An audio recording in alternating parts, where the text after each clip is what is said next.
안녕하세요. 서울에서 교사로 일하고 있는 30대 여성입니다. 교사로 갓 부임했을 때가 엊그제 같은데 돌아보니 벌써 교사로 일한 지 6년이란 시간이 흘러 있네요. 그동안 참 많은 아이를 가르치며 알게 된 사실이 하나 있어요. 세상에는 완전히 악한 사람도 그렇다고 완전히 선한 사람도 없다는 것이죠. 아무리 아이들이라고 해도 자신의 이익을 위해서 순하기 짝이 없던 아이가 악한 행동을 하기도 하거든요. 상황에 따라 순식간에 달라질 수 있는 것이 사람이기에 그래서 더 사람이 무서워진 것 같습니다. 아무리 선한 사람이라 할지라도 언젠가 돌변해 사탄보다 악독한 행동을 할 수도 있으니까요. 저는 교직에 계시던 부모님의 영향으로 자연스럽게 사범대학교에 입학하며 선생님이란 직업을 희망하게 되었어요. 물론 여자가 갖기에 참 좋은 직업이란 것도 교사가 하고 싶은 수많은 이유 중 하나였지만 제일 큰 이유는 나로 인해 누군가가 깨달음과 가르침을 얻을 수 있다는 것이었는걸요.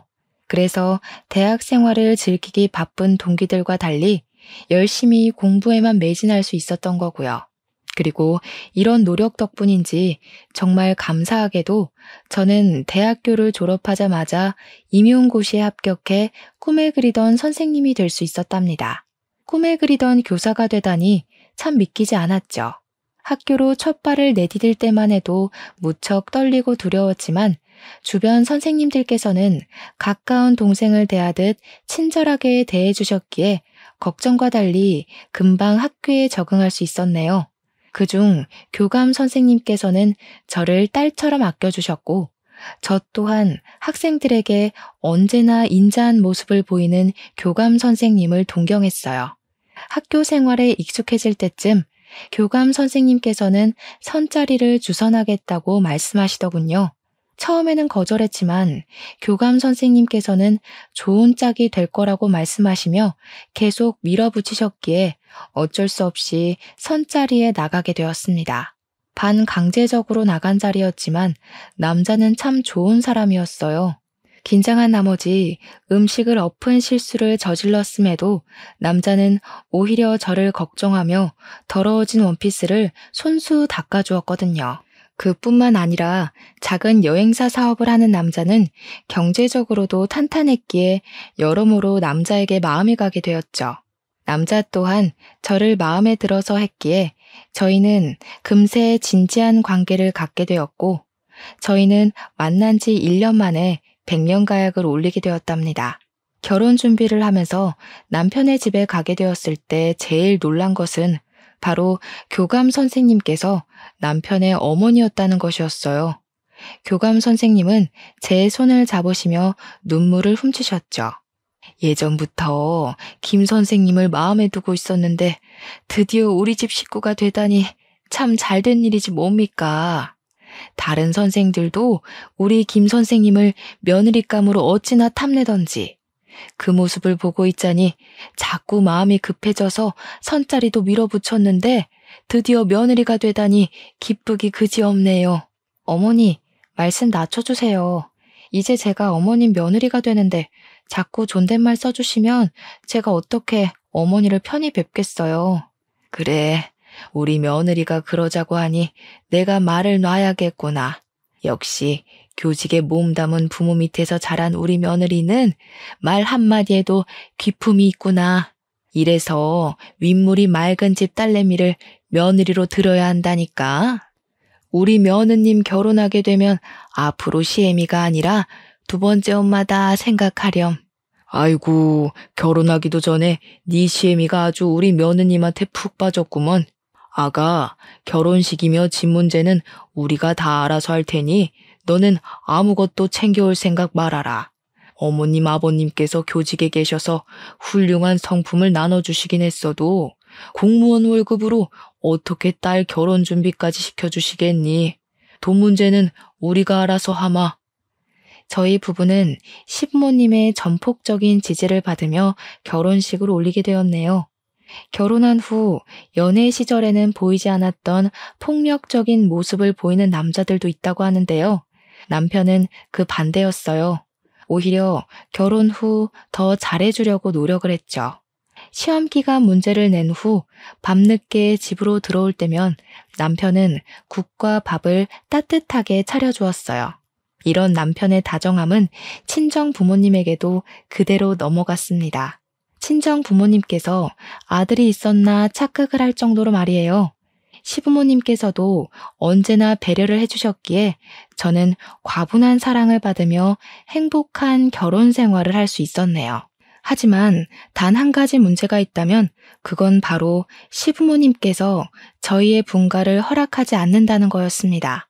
정확히는 시어머니께서 계속해서 합가 생활을 하길 원했고요. 시부모님과 지내는 것은 그리 어려운 일이 아니었지만 시댁 식구들은 시어머니가 정년퇴직을 하면서 경기도 외곽의 전원주택으로 이사를 갔기에 학교까지 출퇴근하는 것이 불편하더군요. 차를 타고 왕복 4시간이나 걸리는 거리를 매일매일 오가는 것은 결코 쉬운 일이 아니었습니다. 고심 끝에 남편과 상의 후 분가를 요청하기로 했죠. 언제나 저희 부부를 생각해 주시던 시어머니라면 이번에도 이해해 주실 거라 생각했습니다. 그런데 시어머니께서는 지금까지 볼 수 없었던 모습을 보이며 불같이 화를 내셨어요. 내가 못된 시모처럼 군 것도 아니고 그렇다고 네 시애비가 일하는 너한테 삼시세끼를 직접 차리라고 한 것도 아닌데 도대체 뭐가 아쉬워서 분가를 해? 시부모가 오냐오냐 예뻐해주고 남편이라면 그저 내 말에 껌뻑 죽는 신용이라도 하는 걸 보니 한번 대들어도 좋겠다 생각한 거냐? 시애미가 동네 개마냥 웃어 보이는 거지 지금? 어머니, 그런 게 아니라요. 이 사람 출퇴근 시간 때문에 그래요. 어머니께서는 정년을 하셔서 잘 알지 못할 수도 있지만 이 사람 차 타고도 출퇴근 시간만 꼬박 4시간이에요. 남편은 저를 대신해 시어머니에게 지금 상황을 설명하려 했지만 오히려 시어머니의 분노를 더 살 뿐이었어요. 시어머니께서는 탁자에 있던 커피잔까지 집어던지며 삿대질까지 하셨죠. 이번에도 남편이 나서서 말리려고 했지만 소용이 없었습니다. 아마 시어머니께서는 분가를 하고 싶어 남편을 꼬드겼다고 생각하는 것 같았는걸요. 네가 직접 말해봐라. 평소에는 쫑알쫑알 뚫린 입이라고 잘도 나불대더니 어떻게 이렇게 중요한 얘기는 꿀 먹은 벙어리 마냥 입도 뻥끗 못해? 불려시 같은 것.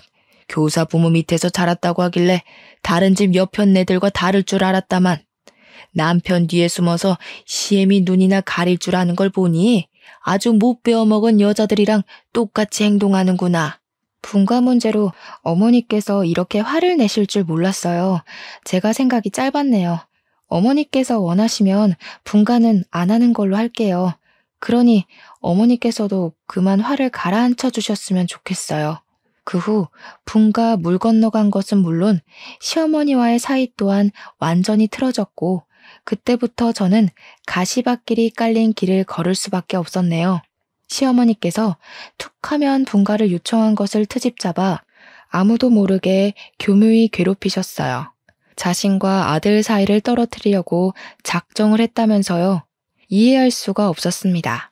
원래 아들에게 집착하는 것은 남편의 사랑을 받지 못하거나 남편이 일찍 세상을 떠난 홀시모에게서 일어나는 일이잖아요. 더군다나 시어머니께는 인물 좋고 다정하기까지 한 시아버지께서 계셨는걸요. 시아버지께서는 항상 시어머니에게 잘하려고 노력하셨기에 더 이해할 수 없었습니다. 하지만 시어머니의 이런 횡포는 그리 오래가지 못했네요. 평생 탄탄대로일 것 같던 시아버지의 사업이 망하고 말았거든요. 시아버지와 남편이 운영하는 여행사는 작긴 했지만 가성비 좋은 여행지를 잘 소개해주는 것으로 유명해 고객들 사이에서도 인기가 좋았죠. 그 덕분에 여행사의 수익은 꾸준히 늘어갔고요. 그렇지만 코로나가 터진 이후 상황은 정반대가 되었어요. 감염병인 코로나가 퍼지는 것을 걱정해 회사 또한 재택근무를 하는 와중에 사람들이 해외여행을 갈 리가 없으니까요. 처음에는 버티기만 한다면 다시 일어날 기회가 올 것이라 생각했는데요. 상황은 점점 악화되기만 했는걸요. 시간이 갈수록 코로나는 점점 더 심해졌고 여행사로 향하던 고객들의 발길은 뚝 끊기고 말았어요. 수입이 없다 보니 여행사에 있던 직원들 또한 하나 둘 자리를 떠났습니다. 시아버지와 남편은 어떻게든 여행사를 살려보고자 백방으로 뛰어다니며 돈을 빌려보려 했고요. 그렇지만 가뜩이나 코로나로 인해 경제도 어려운 와중에 가망도 보이지 않은 여행사에 돈을 빌려줄 사람은 아무도 없었죠. 시아버지와 남편은 개인의 재산까지 처분하며 노력을 해보았지만 결국 여행사는 문을 닫을 수밖에 없었네요. 불행은 거기서 끝나지 않았습니다. 여행사가 망하며 시아버지와 남편은 재산 또한 불에 타버린 휴지 조각처럼 사라졌기에 저희는 오갈 데 없는 낙동강 오리 신세가 되었어요. 급한 대로 제가 모아놓았던 3천만 원으로 간신히 10평 남짓한 빌라에 들어가게 되고 말았고요. 빌라에 들어온 이후 시부모님께서는 하루하루 과거를 곱씹으며 우울한 나날을 보내셨어요. 시아버지께서는 평소 드시지 않던 술을 드셨고 시어머니께서는 방에 틀어박혀 하염없이 눈물만 흘리실 뿐이었죠. 슬픔에 빠져 우울한 나날을 보내는 시부모님으로 인해 저는 어쩔 수 없이 가장의 역할을 해야 했습니다. 그래도 한 가지 다행인 것이 있다면 남편만큼은 제 편에서 가장의 역할을 나누기 위해 참 많은 노력을 했는걸요. 하지만 이런 노력과는 다르게 분야도 다르고 나이까지 많은 남편을 써주려는 회사는 한 군데도 없더군요. 남편의 취준 생활이 길어질수록 얼마 되지 않은 저의 월급은 고스란히 시댁 식구들의 생활비로 다 나가야만 했어요. 이런 상황을 알게 된 친정 부모님께서는 당장 이혼하라며 성을 내셨고요. 지금 너한테 딸린 애가 있는 것도 아닌데 뭐하러 남의 집에 돈까지 갖다 바치면서 살고 있어? 네가 그런다고 시댁 식구들이 너한테 고맙다고 인사라도 제대로 할 것 같아? 정신 차려 이거사. 아무리 잘해도 며느리는 며느리야. 네가 아무리 백날 첫날 잘하려고 해봐라.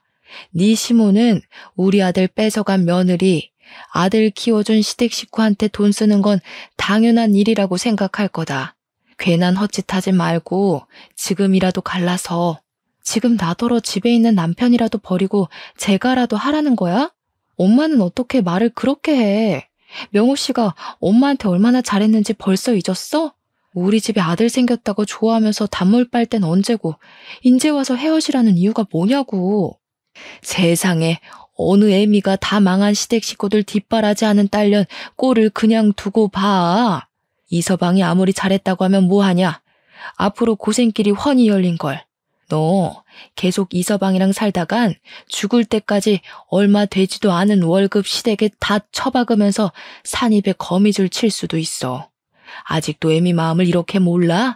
어머니께서는 당장 이혼하라며 성을 내셨습니다. 어머니의 마음을 모르는 것은 아니었어요. 어머니께서 모진 말을 한 것도 이혼하라 말을 꺼낸 것도 모두 딸인 제가 고생할 것이 염려되어 한 말일 테니까요. 어머니의 말씀처럼 이혼하지 않는다면 저는 평생 고생을 하며 살지도 몰라요. 하지만 그런데도 남편을 너무 사랑했기에 이혼하고 싶지 않았는걸요. 남편과 이혼을 하고 다른 사람과 살 바에는 차라리 평생 고생을 하더라도 남편의 곁에 남아있고 싶었죠. 하지만 세상에 곧 죽으라는 법은 없는 것처럼 시아버지에게 걸린 한 통의 전화로 인해 저희는 숨통이 트일 수 있었네요. 전화를 건 사람은 10년 전 시아버지의 도움으로 대학교를 졸업한 사람으로 이제는 어엿한 대표가 되어 있다고 하더군요. 대표는 코로나로 인해 마스크 사업이 크게 번창을 했다고 그러더라고요. 경제적으로 성공을 한 후 우연히 시아버지의 소식을 접하고 도움을 주기 위해 전화를 한 것이었어요. 대표는 시아버지와 남편을 불러 높은 연봉을 제시하며 자신의 회사에 취업할 것을 권유하셨습니다. 마다할 이유가 없었어요. 한 푼이 금한 상황에서 높은 연봉까지 제시했는데 안 갈 이유가 없잖아요. 시아버지와 남편이 일을 나간 후 집안은 전에 없던 활기가 돋아났습니다. 모든 것이 다 대표의 은덕 덕분이었죠. 대표는 남편뿐만 아니라 다른 직원들에게도 잘하려 노력을 하셨어요. 대표는 언제나 직원들을 가족 이상으로 생각하며 일을 한 대가를 감사하게 생각해 상여금이나 복지 같은 것을 두둑하게 챙겨주려 노력하셨거든요. 그런 대표의 모습을 가장 가까운 곳에서 지켜본 남편은 대표에게 존경하는 마음을 가지게 되었죠. 그 후 대표와는 가족보다도 더 가깝게 지내게 되더라고요. 가족 여행까지 같이 가면서 말이에요.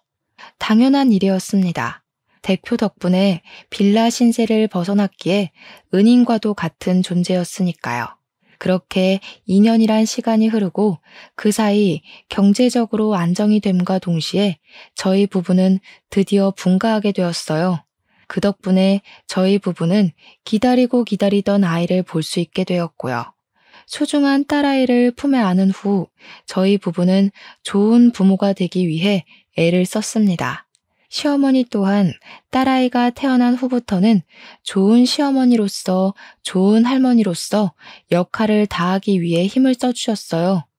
여행사가 망한 후 온갖 고생을 겪으며 며느리였던 저에게도 가족으로서 든든한 동지애를 느꼈던 것이었겠죠.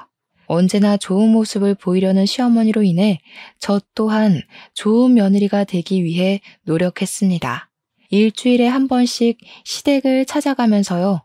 그런데 시댁에 자주 방문하다 보니 이상한 것이 한 가지 있더라고요.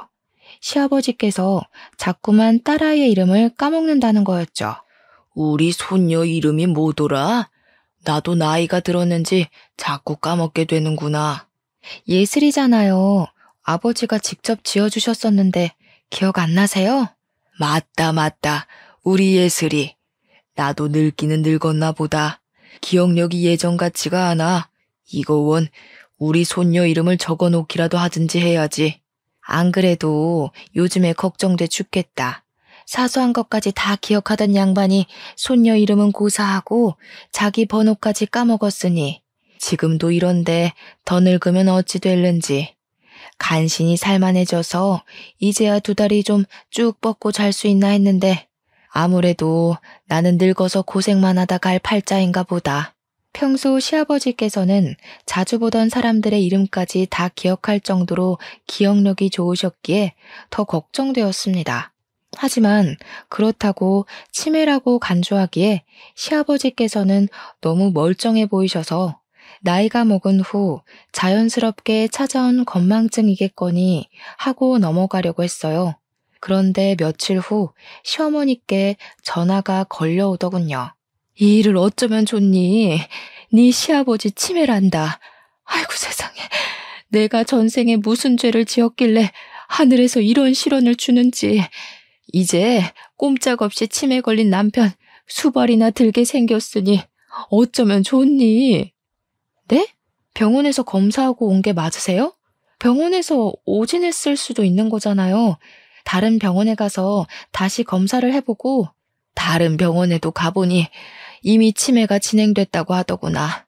손 써볼 틈도 없이 꼼짝 않고 치매 걸린 남편이 죽어가는 꼴만 봐야 하다니 아이고 내 팔자야.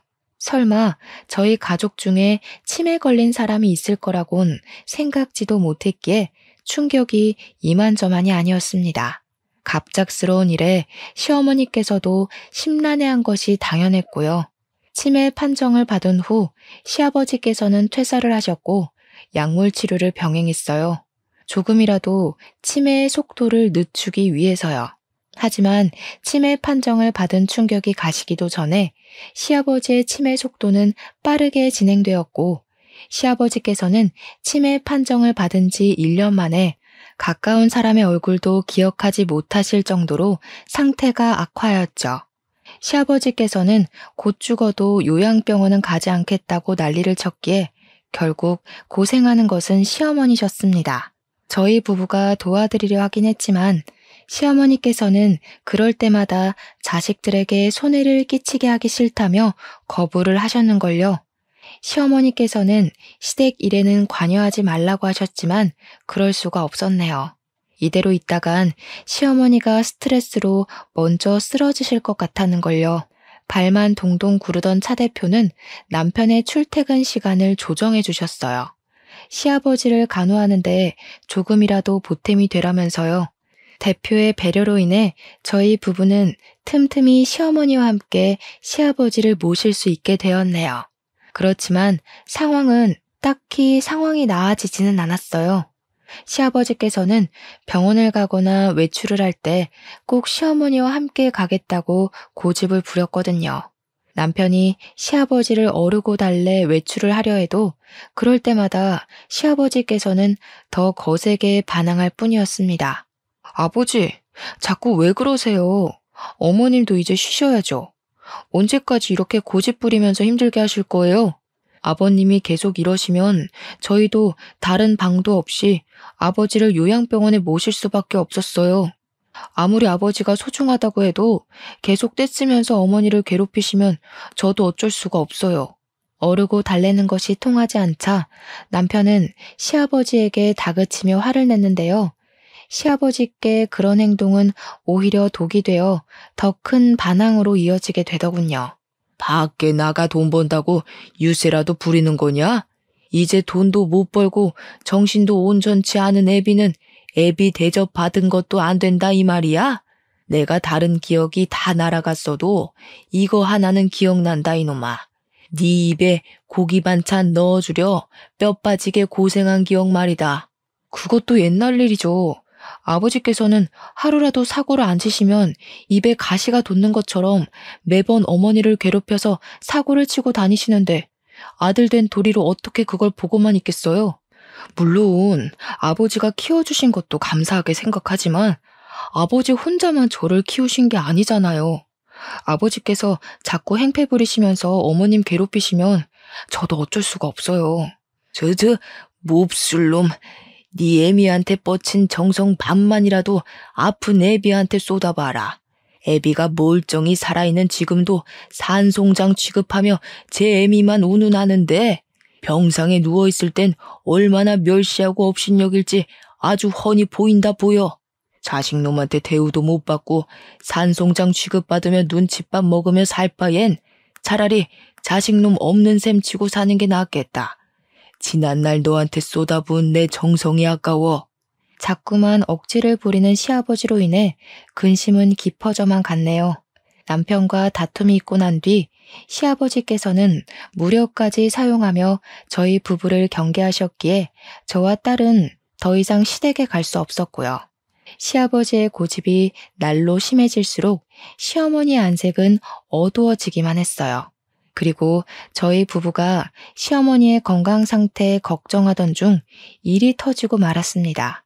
시어머니가 가출을 하신 것이었죠. 아무리 전화를 해보아도 시어머니 주변 사람들에게 연락을 해보아도 시어머니의 행방을 아는 사람은 아무도 없었어요. 이틀이 지나자 시어머니에 대한 걱정은 돌덩어리처럼 늘어나기만 했죠. 혹시나 지금까지 시아버지에게 받았던 압박으로 인해 안 좋은 선택을 하실 수도 있는 거잖아요. 그런데 이런 시어머니의 행방은 예상치 못한 곳에서 풀려버렸네요. 시어머니를 찾는 시아버지로 인해 곤욕을 치를 때였어요. 대표는 남편에게 전화를 걸어 저희 부부가 보고 싶다고 하더군요. 늦은 밤이었는데도 말이에요. 저희 부부 둘 다 나가게 되면 시아버지를 돌볼 사람이 없었기에 일단 저만 나가서 대표를 보기로 했어요. 그리고 근처 카페로 가보니 놀랍게도 대표의 옆에는 시어머니가 앉아 계셨죠. 시어머니를 본 순간 대표의 앞이라는 것도 까먹고 큰 소리로 시어머니를 부르며 달려갔네요. 정말 시어머니께서 잘못된 선택을 하신 줄 알고 무척이나 걱정했었거든요. 어머니, 그동안 어디 계셨던 거예요? 명호 씨랑 제가 얼마나 걱정을 했는데요. 어머니가 잘못되기라도 했을까봐 일주일 동안 잠도 제대로 못 자고 어머니를 찾았다고요. 그래도 이제 됐어요. 어머니께서 멀쩡하시니 참 다행이에요. 안도의 한숨을 쉬며 옷소매로 눈물을 찍어내자 시어머니께서는 여전히 어두운 안색으로 입을 꾹 다물고 계셨어요. 그리곤 시어머니께서는 한참을 뜸들이다 간신히 입을 열었는데요. 시어머니 입에서 나온 말은 귀를 의심할 만큼 경악스러웠네요. 정신이 오락가락하는 남편 수발드는 것도 이젠 그만하고 싶다. 차라리 남편 버린 못된 마누라로 찍히는 게 낫지. 더 이상 치매 걸린 네 시애비 수발을 듣고 싶지 않구나. 사람들한테 치매 걸린 남편 수발 듣는 좋은 부인이라 입에 발린 소리 듣는 것도 싫고 다 늙어 내 인생 포기하고 사는 것도 싫어. 나도 이제는 새 사람 만나 평범한 사람들처럼 남편 밥 해주고 같이 잠들면서 평범하게 살고 싶구나. 어머니, 지금 재혼이라도 하겠다고 말씀하시는 거세요? 상대가 누구길래 이런 상황에서 재혼한다는 말씀을 하시는지. 시어머니께서는 옆에 있던 대표의 손을 잡으며 재혼을 하겠노라 말씀을 하셨어요. 대표와 시어머니가 재혼한다는 말을 들었을 때 그만 마시고 있던 커피를 뱉어낼 뻔했죠. 아무리 치매 걸린 시아버지가 싫다고 해도 어떻게 평소 가족처럼 지내던 대표와 재혼한다는 말씀을 하시다니요. 게다가 대표는 시어머니보다 10살이나 어렸는걸요. 두 분 모두 이해가 가지 않았어요. 치매 걸린 남편을 버리고 재혼을 한다는 시어머니도 젊은 날 자신을 도와주었던 사람의 아내와 결혼을 한다는 대표도 말이에요. 그러던 중 대표는 시어머니를 감싸며 모두 자신의 잘못이라고 말을 하더군요. 자신이 아주 오래전부터 시어머니를 짝사랑한 탓에 일어난 일이니 탓하려거든 자신을 탓하라고요. 물론 그동안 시어머니께서 시아버지로 인해 얼마나 고생했는지는 잘 알았어요. 하지만 그렇다고 해서 모두가 힘든 상황에 혼자만 살겠다고 재혼을 하다뇨. 이기적으로 행동하는 시어머니를 보니 입이 써 아무런 말도 할 수 없었네요. 시어머니가 재혼 소식을 밝힌 후 예상한 대로 집안은 발칵 뒤집혔습니다. 남편은 시어머니에게 큰 배신감을 느끼며 재혼을 반대했는데요. 시어머니께서는 꿋꿋하게 재혼하겠다는 의견을 굽히지 않으셨네요. 아버지가 정신이 온전치 않은 와중에 재혼한다는 것도 기가 막히는데 하물며 아버지랑 제일 가까웠던 사람이랑 새 출발을 하시겠다뇨. 그게 지금 말이 되는 소리라고 생각하세요? 차라리 모르는 사람하고 정분이 났다 말씀하셨으면 아버지 수발 드는 게 힘들어 그랬을 수도 있겠구나 했을 거예요. 근데 이건 아니죠. 어머니께서는 우리 가족들 생각은 안 하세요? 어떻게 다른 사람도 아닌 아버지한테 은혜 받은 사람이랑 제가라도 한다는 말씀을 하실 수 있으세요? 어머니께서는 그 회사에서 일하는 제 생각은 눈꼽만큼은 안 하세요? 치매 걸린 시아버지도 모자라 새로운 시아버지를 두게 된 제 집사람 생각은요. 어머니께서는 정말 해도 해도 너무하세요. 자식놈이라고 하나 있는 게 어찌 이리 애미 마음을 몰라줘. 내가 그동안 치매 걸린 네 애비를 굶기기를 했냐? 아니면 병원을 안 가 마누라 된 도리를 안 하기라도 했냐? 나도 할 만큼 했어. 1년 동안 집에서 꼼짝도 안 하고 네 애비 옆에만 붙어 병시죽만 들었다. 볼이 패이고 뼈가 앙상해질 정도로 지극정성을 다했다고. 네 눈에는 정신이 오락가락하는 네 애비만 보이고 끈떨어진 뒤웅박 신세인 애미는 보이지도 않어? 어머니는 아버지가 불쌍하지도 않으세요? 다 늙어서 치매 걸린 남편 수발이나 들다 세상 떠날 내 팔자가 더 불쌍하다. 앞으로 네 시애비랑 나는 아무 상관도 없으니 정 네 시애비가 불쌍하다면 직접 똥 수발이며 밥 수발이며 들면서 평생 살아라. 나는 더 이상 더러워서 그 짓거리는 못해. 시어머니께서는 그 후 저희 부부에게 보여주기라도 하듯 서둘러 대표와 살림을 합치시더군요. 대표는 어떻게 해서든 남편과 시어머니 사이를 화해시키려 애를 썼지만 이미 시어머니와 대표에게 실망할 대로 실망한 남편은 대표의 말을 들을 생각도 하지 않더군요. 계속해서 대표가 시어머니와 만나는 자리를 만들려고 하자 아예 회사를 그만두었고요. 대표의 얼굴을 보고 싶지 않다면서요. 그래도 양심의 가책은 있었는지 대표는 남자에게 경제적 지원을 해주려 했습니다. 하지만 남편은 이를 거부했어요. 그러자 대표는 저를 통해 매달 생활비를 지원하겠다는 의사를 밝혔죠. 대표님께서 어떤 마음으로 도움을 주시려는지 알지만 그래도 남편 몰래 대표님께 경제적으로 지원을 받을 수는 없어요. 하물며 대표님께서는 저희 시어머니랑 살림까지 합치셨는걸요. 그래도 어떻게 받아주면 안 될까요? 회사까지 그만둔 마당에 당장 마땅한 수입도 없을 텐데 직장 구할 때까지만이라도 받아줘요. 그래야 내가 마음이 편할 것 같아요. 요즘 명호 이사 생각 때문에 내가 밤에 잠도 제대로 못 들어서 그러는 거예요. 그러니 제발 명호 이사가 다시 직장을 구할 때까지만이라도 받아주세요. 대표가 간절히 말해오니 차마 거절을 못하겠더라고요. 사실 저희도 반토막이 난 생활비로 지내기 버거웠거든요. 그렇게 저는 남편 몰래 대표에게 생활비를 지원받게 되었네요. 회사를 그만둔 후 남편은 택시 운전사로 취업을 해 틈이 날 때면 시아버지를 찾아뵈며 돌봐드렸어요. 택시기사 일을 선택한 것도 시간 쓰기가 자유로워서 그런 것이었죠. 저 또한 퇴근하고 남편을 많이 도와주었지만 치매 병증이 심한 시아버지에게는 전적으로 시아버지를 돌봐드릴 간병인이 필요했는걸요. 저희 형편이 넉넉지 않았기에 단시간으로 일하는 간병인을 구하는 공고를 올리자 다행스럽게도 간병인은 금방 구해지더군요. 간병인은 저와 비슷한 30대로 치매 환자를 돌본 경험이 없는 것이 염려되었지만 걱정과는 달리 간병인은 시아버지를 잘 돌봐드렸습니다. 더불어 시아버지께서는 간병인을 잘 따르셨기에 저희는 간병인에게 감사한 마음을 가지게 되었죠. 간병인이 들어오고 나서 저희 부부는 남편의 권유로 제가 근무하는 학교와 가까운 곳으로 이사를 하게 되었어요. 시아버지의 거처 또한 저희 집과 가까운 곳으로 옮기게 되었고요. 시아버지를 돌보기에는 합가를 하는 것이 좋았지만 아무래도 어린 딸의 안전이 제일 중요하다 보니 어쩔 수 없이 분가를 한 것이었죠. 그래도 한 가지 다행인 게 있다면 시아버지께서는 딸아이에게만큼은 인자한 할아버지 때의 모습 그대로 딸아이를 예뻐해 주셨습니다.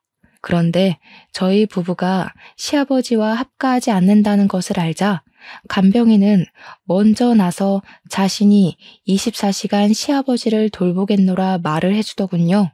마땅히 지낼 곳이 없다면서 말이에요. 간병인에게는 그저 감사한 마음뿐이었죠.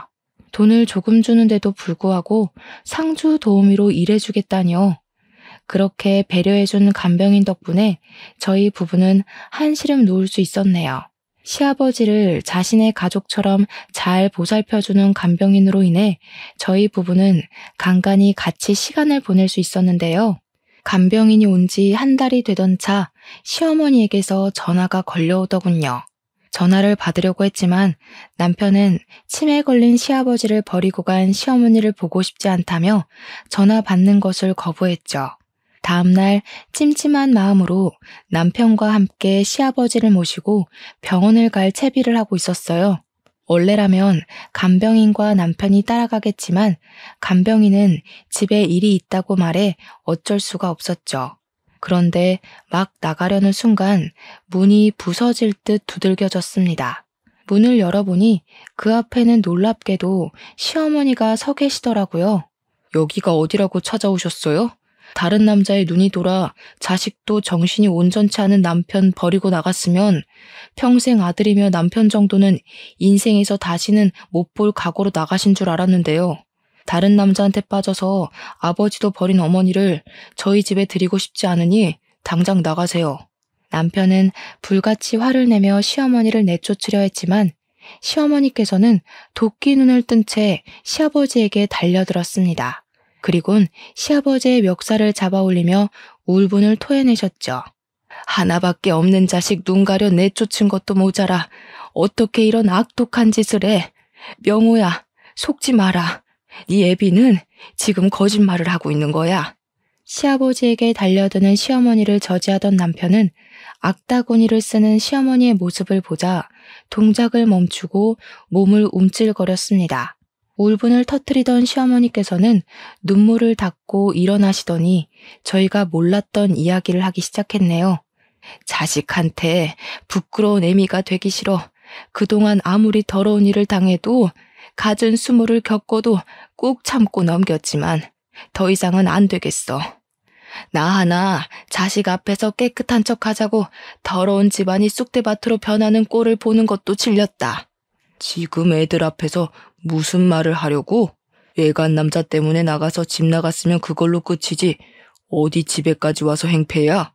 이제 당신 꼭두각시 짓 하면서 멀쩡한 사람 흙탕물에 담그는 일도 아주 지긋지긋해. 왜? 내 비밀 가지고 협박할 때는 신이나 입에 귀에 걸리더니 이제 애들 앞에 당신 실체 까발려질 생각하니 속이 뒤틀려? 나는 당신한테 협박당하는 동안 수도 없이 속이 뒤틀리고 마음이 찢어졌어. 시아버지께서는 벌떡 휠체어에서 일어나 시어머니에게 달려들었습니다. 깜짝 놀랐어요. 요 몇 년간 이렇게 건재하고 멀쩡한 시아버지의 모습을 본 것은 처음이었거든요. 시아버지에게 저지를 당하면서도 시어머니께서는 계속해서 저희에게 시아버지의 실체를 폭로하셨고요. 명호야, 그동안 내가 네 애비 때문에 얼마나 고생을 했는지 아니? 내가 너희 대표랑 살림을 차린 것도 다 대표 돈이 탐나서 네 애비가 꾸민 짓이야. 어디 그뿐인 줄 아니? 네 시애비가 끼고 도는 간병인이 어떤 사람인데. 말도 안 되는 유언비어로 애들한테 쓸데없는 소리 하지 말고 썩 꺼지기나 해.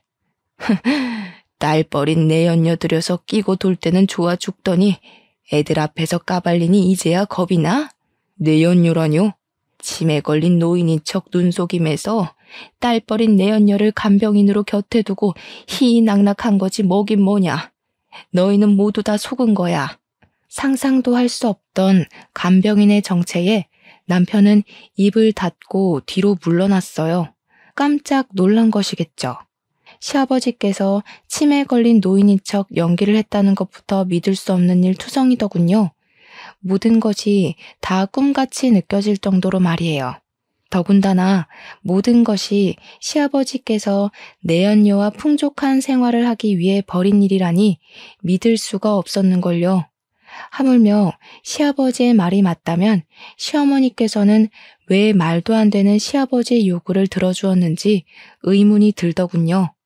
내연녀와 새살림을 차리겠다는 남편을 그냥 두고 볼 여자는 세상에 없는 거잖아요. 더럽게 유부남이랑 노란한 걸 걷어준 것도 모자라. 그 자식까지 먹여 살리려 해줬더니 이딴 식으로 내 뒤통수를 쳐? 차라리 못난 애미 되는 게 낫지. 당신 같은 악독한 사람 때문에 순진한 사람 등쳐먹는 짓은 더 이상 못해. 이 순간 제일 충격을 받은 사람은 남편이었습니다. 시아버지 말을 믿지 못한 남편이 재차 물으려 했지만 시아버지께서는 이미 집을 나간 후였어요. 집을 나간 시아버지께서는 다음 날이 돼도 집에 들어오지 않으셨기에 남편의 속은 시커멓게 타들어갈 뿐이었는걸요. 전날 있었던 충격이 얼마나 컸는지 한 번도 출근을 걸은 적 없던 남편은 택시 일까지 빼먹으며 꼬박 일주일 동안 집에 틀어박혀 입에 대지도 않던 술독에 빠져 살았습니다. 이런 남편이 걱정되었는지 일주일이 지나자 시어머니께서는 직접 저희 집에 방문하셨어요. 하지만 충격이 커서인지 남편은 시어머니를 보지 않겠다고 하더군요.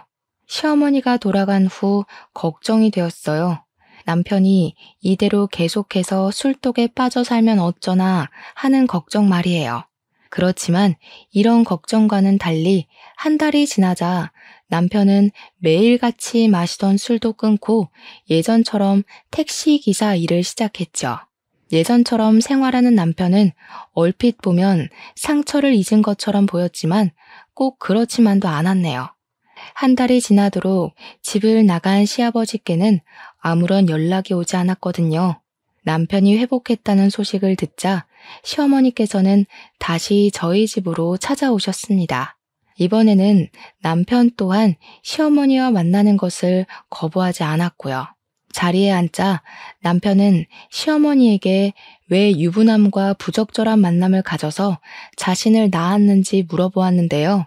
시어머니께서는 피하지 않고 말씀을 해주셨네요. 처음에 만났던 그 사람은 나에게 유부남이었다는 걸 숨긴 채 만났어. 나와 결혼을 약속한 깊은 사이였는데 다른 사람과 인연을 맺었을 거라고는 상상도 못했지. 뱃속에 네가 생겼다고 하자 그 사람이 그제야 자기가 유부남이었다고 고백을 하더구나.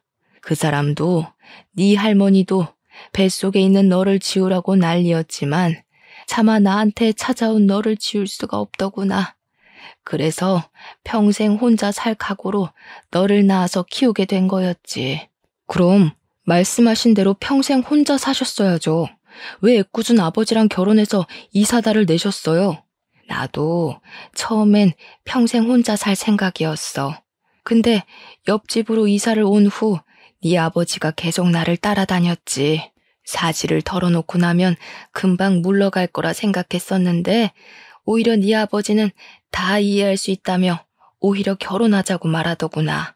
너한테도 참 다정하게 구는 게 이 사람이라면 평생 같이 살며 모든 일이든 믿고 맡길 수 있다고 생각했어. 근데 일이 이 지경까지 간 걸 보니 내가 사람을 잘못 봐도 한참 잘못 본 것 같구나. 내연녀랑 같이 쳐들어와서 너한테 친아버지란 작자가 결혼도 안 한 처자랑 바람이나 피는 유부남이라고 말한다고 협박을 하는데 차마 너한테 직접 말할 용기가 안 났어. 차라리 내 손을 더럽히는 게 낫다고 생각했지. 미안하다. 모든 게 다 이 애미가 모자란 탓이야. 시어머니가 사과하자 남편은 참았던 눈물을 쏟아내며 가슴을 두드렸어요.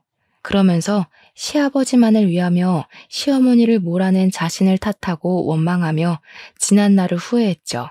남편을 위해 잘못된 일이라는 것을 알면서도 어쩔 수 없이 나쁜 일에 가담을 한 시어머니도 숨겨졌던 친부의 존재를 알게 된 남편도 모두 가여워 가슴은 하염없이 미어져만 갔습니다. 두 사람 모두 자신이 원해서 한 일이 아니잖아요. 그런 힘든 일이 있었으면 말씀을 하셨어야죠. 혼자서 속만 끓으시고 얼마나 힘드셨겠어요. 저야말로 죄송해요, 어머니. 아버지한테 정신이 팔려 어머니의 상처를 헤아리지 못했으니 모든 게 다 제 불찰입니다. 모든 것을 알게 된 후 남편은 시어머니를 협박해 대표의 재산을 가로채려 했던 시아버지에게는 협박죄를, 그 옆에서 시아버지를 도왔던 내연녀에게는 혼인 파탄의 책임을 물어 위자료를 청구했네요. 증거가 명백했기에 시아버지와 내연녀는 빼도 박도 못하고 책임을 물어야 했고요. 뒤늦게 사태의 심각성을 알게 된 시아버지는 남편에게 애걸복걸하며 소송을 취하해달라고 빌었지만 이미 시아버지의 정체를 알게 된 남편에게 그런 애원이 통할 리가 없었죠. 진부도 버린 널 이날 이때까지 키운 게 바로 나다. 진부가 바람이나 피우는 몰상식한 사람인 걸 알았으면 피도 안 섞인 널 키워준 나한테 고마워해야지. 결혼한 주제에 다른 여자 끌어들여서 바람 피운 건 아버지도 마찬가지 아닌가요? 아니죠. 아버지는 돈 잘 버는 후배가 셈이나 어머니를 이용해서 협박까지 했으니 더 심할 수도 있겠네요. 저는 어머니가 받은 만큼 돌려드리는 거니 너무 억울해하지 말고 감옥에 가서 눈에 넣어도 아프지 않을 내연녀랑 함께 손 꼭 붙잡고 백년해로 하세요. 오빠, 아들 좀 말려봐요. 계속 이대로 보고만 있을 거예요? 팔자 한번 고쳐보자고 오빠랑 결혼했는데 팔자를 고치기는커녕 감옥에 들어가게 생겼으니 이제 어떡할 거예요? 명우야, 그동안의 정을 생각해서라도 고소는 취하해다오. 내가 이렇게 무릎 꿇고 빌 테니 한 번만 그냥 넘어가 줘라. 다 늙은 아비가 감옥에 가서 고생할 수는 없잖니. 어머니는 아버지 때문에 하루하루를 지옥같이 사셨는데 그깟 감옥에서 고생 좀 하는 게 대수겠어요? 무릎 한 번 꿇는 거로 끝내기에 아버지 죄가 너무 무겁잖아요. 사죄는 감옥에 들어가서 하세요. 시아버지께서는 선처를 원하셨지만 남편은 아랑곳하지 않고 처벌을 강행했죠.